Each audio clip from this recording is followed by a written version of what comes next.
start. Shepard and Watson. First home, first win. Let's talk. Hey everybody, this is Byron Watson. I am a mortgage broker here in Southern California. I am joined by my realtor partner, Darren Shepard, and we are putting together a multiple-part series designed for first-time homebuyers where we're going to answer some of the tough questions that we hear often. And today we're just going to start with a few simple questions, and we'll let Darren ask the first one. Just like Byron said, my name is Darren Shepard, and we're going to dive right into it. So the first question that we have is, am I actually ready to buy a home, or do I just feel like I should? I think that's a really good question. Byron, what are your thoughts on that?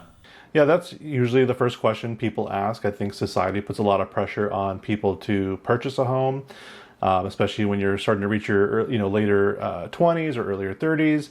And I think the answer to that question is definitely going to be personal for everybody who's considering it. I think when you are thinking, are you ready to buy a home, you have to think about stability, right? So number one, are you in an area that you plan to stay in for a long time? I think that when you're buying a home, you probably want to have a plan to stay there 5 or more years, just because you can't really predict what's going to happen to the market. But generally over a 5-year period, I would say you have a high likelihood of the home appreciating, so that if you do need to sell the home in 5 years, you're going to walk away with something, and probably a pretty large appreciation. And then also with your job stability, like, can you see what you'll likely be doing in 5 years? Are you in a situation where now you're working from home, but you might have to start commuting to an office at some point?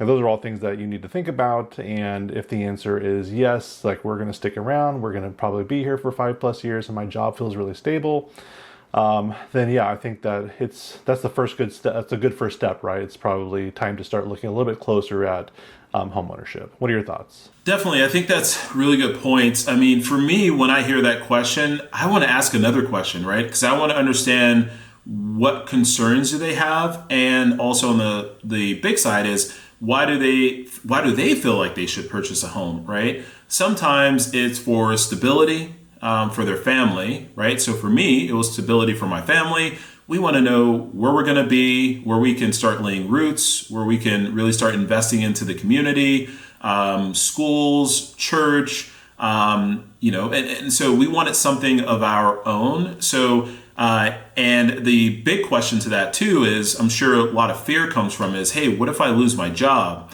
What if my wife loses my job? What if I'm a single person, I lose my job and it's a single household income? And I think that's really good points.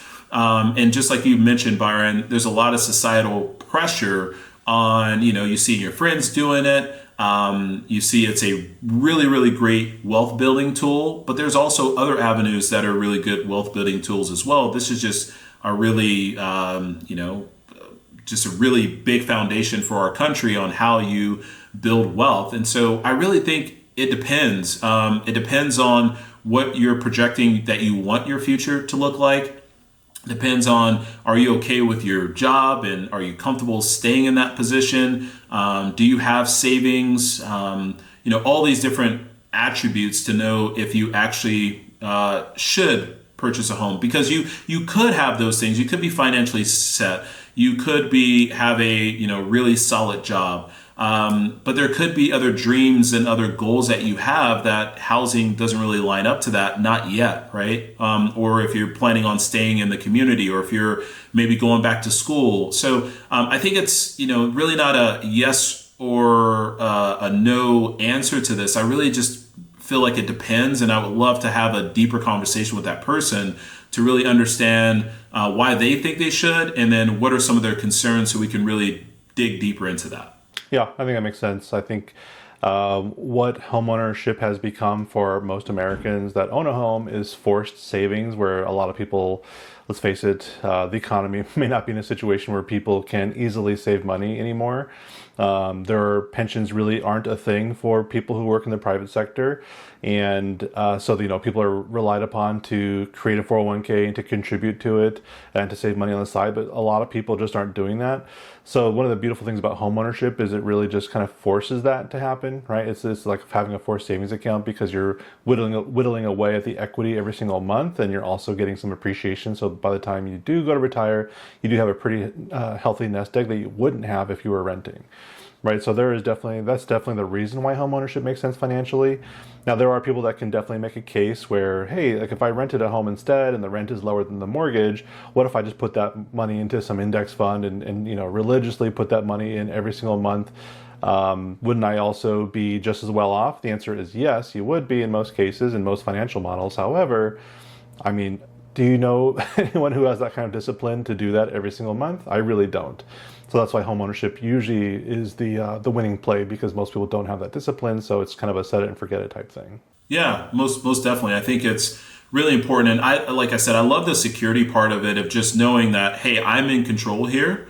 That if I want to stay here for 30 years, I can. If I want to stay here for 2 years, I can. 3 years, 4 years, I'm in control of that. If I want to keep this as an investment property and move away, if this is my retirement, right? We know a lot of people in our area that have made millions, hundreds of thousands of dollars by owning real estate. And so that's probably one of their biggest investments. And, some of those people are moving out of the area and they're cashing out, and they're able to go buy a property cash and maybe even retire early. So yes, it's a really good investment, but yes, we definitely want to dig deeper on what you're thinking. What are your future plans look like? What are some things that could shift before we can answer that question definitively if you should or you shouldn't? But really good question. The second one really ties to it. It's and this is a really good one for you, Byron, is how much house can I comfortably afford?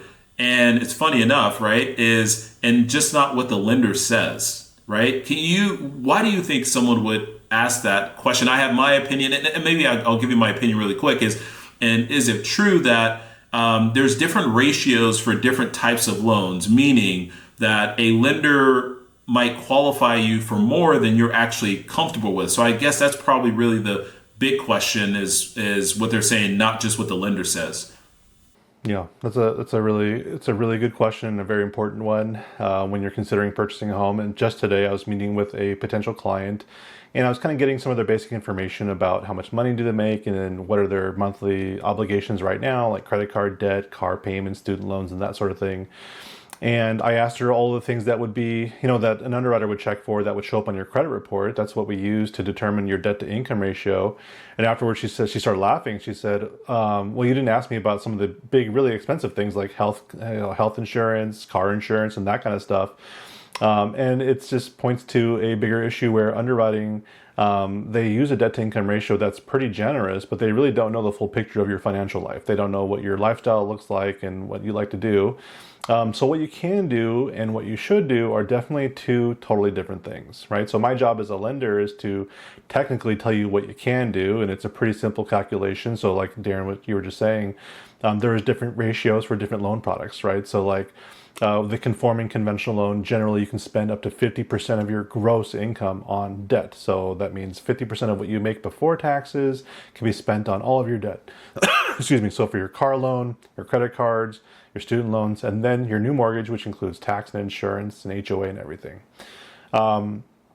And then there's loans like the VA loan that allows for a much higher ratio, right? So there's no specific ratio because the VA loan works on a different income calculation. But generally, I've seen people get a loan with a debt to income ratio as high as like 65 to 68%, right? Meaning that they're going to be spending, after they close on the home, they're going to be spending on just the stuff that we know or care about. They're going to be spending 68% of their gross income on all of that debt. Right, so those are, I've seen people take those loans, and I warn those people like, hey, look, this is putting you into a really bad spot. So I hope that you have other sources of income that you're just not telling me about, or you plan to have a roommate you're not telling me about, because people are definitely, the mortgage companies are definitely allowing people to get into a lot more debt than maybe they should. So when I'm talking to clients, I always tell them what they can do, but then when we talk about what they should do, it's really a matter of looking at like what are they paying right now for rent. And then what are they able to save every month, right? So if they're telling me, hey, I'm comfortably saving $3,000 a month every month, then I know that I can take what they're paying in rent and maybe we can add to it $1,000 or $2,000 per month to get them to a mortgage payment that they're comfortable with, right? Usually when I'm talking to people, it's also a good time to kind of go through the monthly budget and take a look at a couple months bank statements, line line by line and really look at where are we spending our money. A lot of my clients are oftentimes surprised at how much money is being spent on little things they don't even notice, right? There's that joke that people say where it's like, oh, I wasn't able to buy a home because of my Starbucks habit. It is a joke, and it's not, it's obviously not true that a Starbucks habit is going to stop you from buying a home, but it's a Starbucks habit, it's Netflix, it's Hulu, it's every other subscription that you signed up for and forgot about. It's just buying a bunch of stuff that you really don't need. It just becomes a habit and it becomes comfortable. So when it's time to start budgeting for a home, it's a good time to kind of look at those things to see where you can save. Yeah, that's a really big one. And for us, that's why we love to connect our clients with a mortgage advisor like yourself, is so they can really slow down and take that approach so they feel comfortable and confident looking at properties. And so I always make the analogy is when we're looking at properties, I want someone to say, hey, here's a really nice home that we absolutely love, but this is going to cost me, 3 vacations this year or next year, right? And if I buy this home, I keep my lifestyle. We can still go on those 4 vacations. And so it brings a analytical sense to it. And because it is so emotional, right? And so you walk into a home, you can always find something better. You can always find something more beautiful. And not saying it's not the right thing to do, but I want you to have that context. So when you're sitting there and you're looking at this property and you're dreaming about it, you know that, hey, I go out with my girlfriends, I go out with my boys, or I go out with my family and we go have dinner every weekend, that, hey, that's going to change if we buy this home to maybe once a month or once every 3 months or once every 6 months, or that's gone and dinners is going to be at our home. So I want them to really quantify all that information so they're able to make the right decision when they're looking at purchasing a property. So I think it's amazing that you walk people through that process, because it really helps us help the client make really clear decisions. And so they understand that what they're getting into, depending on the properties that they're looking to purchase. Yeah, that makes sense. I feel like a lot of times home buyers are out there looking at homes without really understanding that part about how much they can comfortably afford. And they kind of put the cart before the horse, where they're looking at the homes, they find the one they love, and then they start to figure out how much money or how much home can they afford, right? And at that point, it's the opportunity's already passed them by, and maybe they didn't realize that they were kind of not, shopping in the correct budget, right? So it's super important to know how much money you can, or how much house you can comfortably afford before you start shopping for a home. Definitely. So, and I would say these are some of the questions that we're going to go through on a weekly basis, and really asking the hard questions when it comes to real estate and when it comes to lending, and what buyers and sellers and potential homeowners and current homeowners are really asking. And we're really going to, try to get straight to the issue and answer those questions for you guys. And so Byron and I will be doing this on a weekly basis.